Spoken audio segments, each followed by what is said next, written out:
ஏழ்வானம் வெள்ளென்று எருமை சிறு வீடு மேவான் பரந்தன காட்மிக்குள்ள பிள்ளைகளும் போவான் போகின்றாரை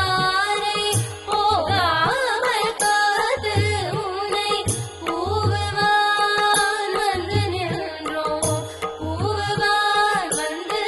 நின்றோம் கூவுவான் வந்து நின்றோம் போது கலமுடைய